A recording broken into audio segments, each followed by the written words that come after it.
Hello everyone, welcome to my channel. कैसे हैं आप सब और आप सबकी स्टडी कैसी चल रही है? आई होप आप सबकी स्टडी बहुत अच्छी चल रही होगी। फ्रेंड्स, मेरी स्टडी बिल्कुल भी अच्छी नहीं चल रही है। आप सभी लोगों को सिचुएशन का पता है कि क्या सिचुएशन है और मैं किस तरीके से उसको डील कर रही हूँ। स्टडी जो है वो ब्रेक हो गई है और स्टडी ब्रेक हो जाने से जो एंग्जाइटी, जो डिप्रेशन, जो स्ट्रेस होता है वो उसे मैं फील कर पा रही हूँ।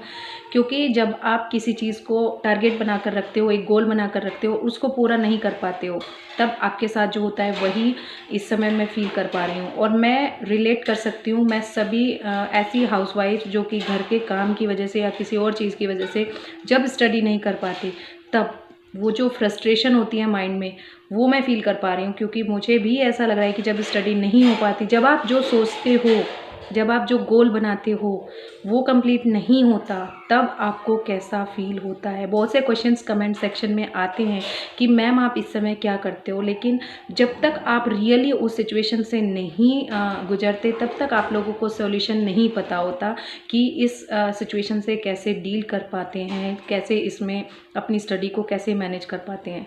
और वही अब मेरे साथ हो रहा है कि मैं किस तरीके से अपनी स्टडी को मैनेज करूँ, किस तरीके से डील करूँ। एक एंग्जाइटी, एक फ्रस्ट्रेशन ऐसी आ गई है माइंड में कि फोकस ही नहीं हो पा रहा है स्टडी पर।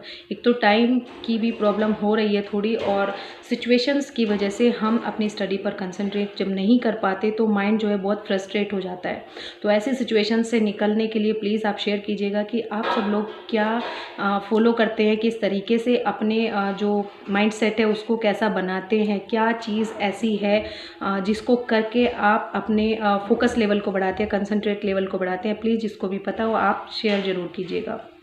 एक क्वेश्चन आ रहा था पिछली वीडियो में कि प्रैक्टिस सेट कौन सा ले। बहुत बार मैं बता चुकी हूँ, प्रैक्टिस सेट आप किसी भी शॉप पर जाइए और अपने जो प्रैक्टिस सेट है उसको ओपन करके एक थोड़ा सा एनालाइज कीजिए माइंड में ओरली कि ये सिलेबस के अकॉर्डिंग है या नहीं है, ये वोकैब को, ग्रामर को और लिटरेचर को रिप्रेजेंट करता है या नहीं करता है। क्योंकि डॉक्टर रंजीत सिंह के जो प्रैक्टिस सेट्स हैं उसमें मैंने सुना है, क्योंकि मेरे पास नहीं है, उसमें मैंने ये सुना है कि वहाँ पर ग्रामर को बहुत ही कम जगह दी गई है और लिटरेचर के जो क्वेश्चंस हैं 20-20, 40-40 क्वेश्चन एक ही प्लेस से रख दिए गए हैं।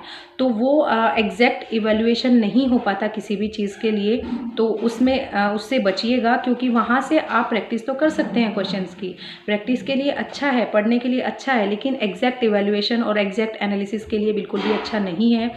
और फिर दूसरी बात आती है मिलियन माइंड्स इंग्लिश, क्योंकि मेरे पास वही प्रैक्टिस सेट है और मैं उसी से प्रैक्टिस सेट्स जो है सॉल्व करती हूँ।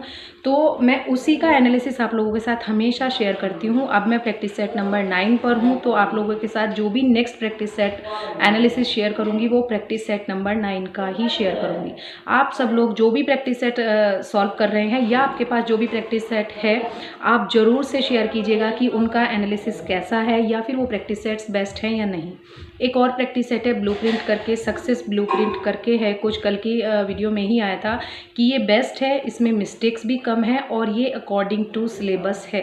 तो मैं उसका भी चेक कर रही हूँ, अगर मुझे कहीं से मिल पा रहा है तो मैं उसको देखकर एनालाइज करके और फिर उसके बारे में आप लोगों के साथ शेयर करूँगी कि वो प्रैक्टिस सेट कैसा है, उसमें चीज़ें अकॉर्डिंग टू सिलेबस हैं या नहीं, क्वेश्चन अकॉर्डिंग टू सिलेबस हैं या नहीं, और वो प्रैक्टिस सेट हमारे लिए मीन्स TGT के एग्ज़ाम के लिए अच्छा है या नहीं। तब मैं उसका रिव्यू आप लोगों के साथ ज़रूर से शेयर करूँगी।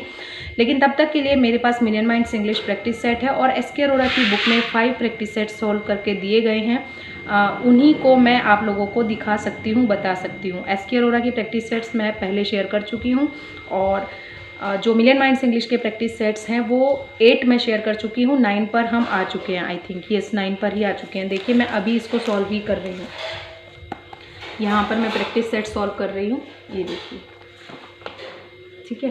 प्रैक्टिस सेट सॉल्व कर रही हूँ, आधा हो चुका है, आधा रह रहा है। इसको सॉल्व करने के बाद मैं शेयर करूँगी आप लोगों से अपना एनालिसिस। लेकिन उससे पहले जो भी क्वेश्चन मैंने पूछा है प्लीज़ आप सब लोग उसका आंसर कीजिएगा, मुझे आप लोगों की हेल्प की ज़रूरत है।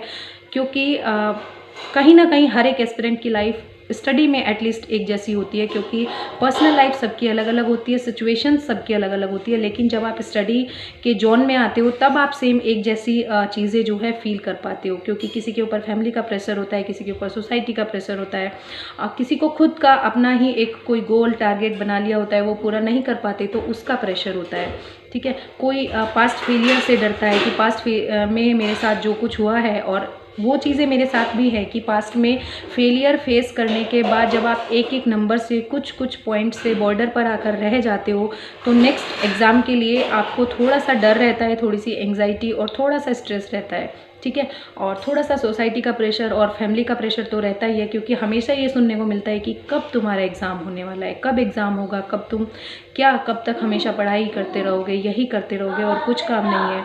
तो ये चीज़ें हमें थोड़ा सा माइंड को डाइवर्ट कर देती हैं, थोड़ा सा अंदर से तोड़ कर रख देती हैं, क्योंकि अगर कोई मोटिवेट ना करे तो प्लीज़ डीमोटिवेट भी ना करे, एटलीस्ट डीमोटिवेशन ना मिले तो स्टडी अच्छी हो जाती है, ठीक है ना फ्रेंड्स। तो बस यही है कि एक एग्ज़ाम की डेट है, बहुत सी अफवाहें फैलाई जा रही हैं कि एग्ज़ाम अब भी मई में नहीं होने वाला है, एग्ज़ाम जुलाई अगस्त तक जाने वाला है। तो यही चीज़ें थोड़ा सा माइंड को फ्रस्ट्रेट कर देती हैं कि कब तक हम प्रिपरेशन करेंगे, कब तक हम ये सोचते रहेंगे कि एग्ज़ाम होगा या नहीं होगा, ठीक है ना फ्रेंड्स। तो चलिए मिलते हैं नेक्स्ट वीडियो में नेक्स्ट टॉपिक के साथ, तब तक के लिए thank you so much and best of luck for your study friends.